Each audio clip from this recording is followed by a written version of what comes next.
Tracy decides to throw a little bit of shade and to be real cute. I don't get cute, I get drop dead gorgeous. I don't get cute, drop dead gorgeous. I don't get cute, drop dead gorgeous. I don't get cute, drop dead gorgeous. Feeling good, feeling gorgeous. I don't get cute, drop dead gorgeous. I don't get cute, drop dead gorgeous. Everybody's looking gorgeous today. Feeling good, feeling gorgeous. Yes, God. She really came that way? Shout out to B Ames for that mix. I can only play a little bit because I want B Ames to sue me or be wanting some coin. B Ames, I'm broke. You know I love you. But shout out to B Ames. That is drop dead gorgeous. Check out his YouTube channel. I'll link you guys to that below. And it is the 4th of July. It is time to motherfucking turn up. It's gonna be 102. Aunties and uncles gonna be out there barbecuing, but you still gotta be at these picnics looking gorgeous, girl. Drop dead gorgeous for the kids. Give them something to hate on. Y'all were asking me to do a catfish review, and I was like, I really want to talk about more than catfish. So I wrote some little notes on my phone. Shout out to the queen. Get us to Beyonce at the Staples Center. Bitch, I don't like my battery draining that fast, so it turns off really quick. Shout out to the motherfucking queen. It's 11:46, July 3rd. Battery's at 11%. Y'all see that? But the Galaxy Note 2 can last all day long. Shout out to Samsung, because whatever they did with these batteries is what the Evo couldn't do, while them other Android phones couldn't do that I really needed. Anyway, back to the point. Turn up. Turn up. Get to the barbecue looking gorgeous.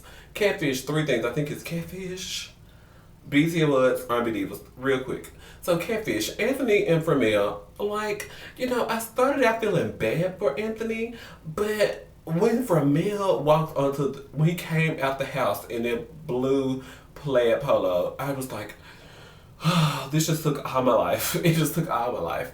And he gave me that story about, feeling ugly and not feeling accepted in the world. And if you've seen some of my old Q&A videos, I talked about my suicide attempt. And I said that if I wasn't going to kill myself that day that I had that knife to my wrist, that, I was going to walk away from that moment. And I was going to tell myself that I'm the baddest bitch. I don't care if I'm on welfare, on Section 8, wherever the fuck I'm at. That's going to be my story. That's going to be my moment in time, Lord Jesus, if I'm ever on welfare Section 8, Lord Jesus Christ, please don't let me on welfare Section 8. But, if I accept that, and I was so happy for Mel for being able to get on the camera and saying that that's who he is and that's what his struggle was, girl. And he was real about it. So I appreciate that, but I don't know, it got really tricky for me when he brought up the photo album. I was like, girl, if you like this now, girl, you must be trying to show us your pictures from the 70s, because I don't know. Whatever he was pulling out. And then Anthony's nude pic hit my phone screen while I was watching the episode, so I had to post it on RunNingMess.com. Then the porn video came to my screen, and then I had to post it. I had to update the post to add the video. Y'all were really looking for Anthony. Word on the street is his real name is Tony, and something about him doing drag. There's a picture in my phone of him doing drag. I got on Facebook today. The kids. Somebody called my phone from across the nation. Was like, yeah, I used to date him a long time ago. And I was like, wow, it's amazing how the gays will come out to drag you down. Well, is it really drag you down? It's just to spill your tea. The gays will come out to spill your tea. The gays will fucking come out of no fucking words to spill your fucking tea. Especially thanks to Twitter. But anyway, so that was my catfish review. I don't know what you guys... I didn't really have much to say. I feel bad that Anthony flew all the way from Houston or Dallas from somewhere to Jackson, Mississippi, and sat in that restaurant for 2 hours, and this big bitch was over here having the buffet, looking at me and just pondering if he was like, I'm just gonna go get one more plate of spaghetti and then I'm gonna go over there. But he never made his way over there. So I really feel bad. I feel bad for both of them. I feel bad because Anthony's too fucking fine to be getting catfished. And then for Mel, I feel really bad because his story is just really sad. And I can relate to his story because we have a similar story. But next subject is the BET Awards. 3 things from the BET Awards. The hottest moment was when Nicki Minaj came out the sky. That was like 7:02 or 8:02 Eastern time. So she came out the sky, and then she was, the roses is Royce, hoses is choice. I was like, yes, this is the Nicki I'm used to. Fuck all the other shit she was giving us, so all these pop records. That was the highlight of the show for me. The other 3 hours, I don't really know. Sierra's was real cute. Sierra's performance was really cute. Her album leaked last month, but it officially comes out next Tuesday.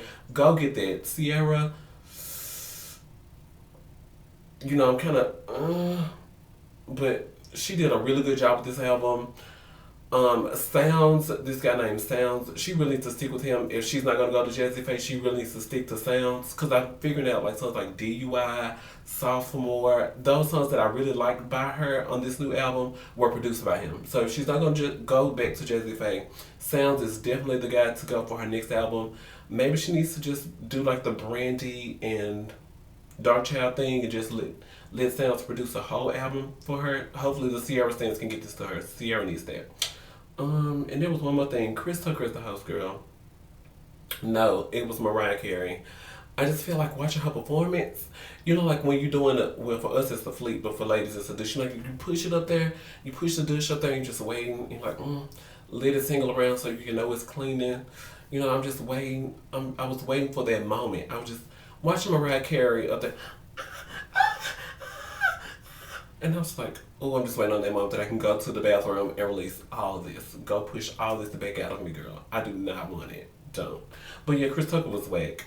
But Kid Fury, I listened to the Reed podcast. He said that actually that the producers kept pushing him out there and saying, okay, go be funny. But because they were fucking up. So Chris Tucker was kind of put on the spot. So I want to be understanding. And the third thing I want to talk about is R&B divas. First, Monifa and her engagement is so beautiful, especially since Doma is dead now. Hopefully Georgia, which is a really conservative state, well, hopefully they'll get married in New York. And then Monifa and her fiance, she's a lesbian, can go back to, they can go get married in New York and then go live in Georgia. But from the way I read the Doma rules, it don't really apply to their marriage won't be something, it won't be in effect in Georgia. I don't know. If you have some more education on Doma, please educate me in the comments so I can educate my readers, because I've been looking at it and I'm doing all these hand motions, but I really don't understand.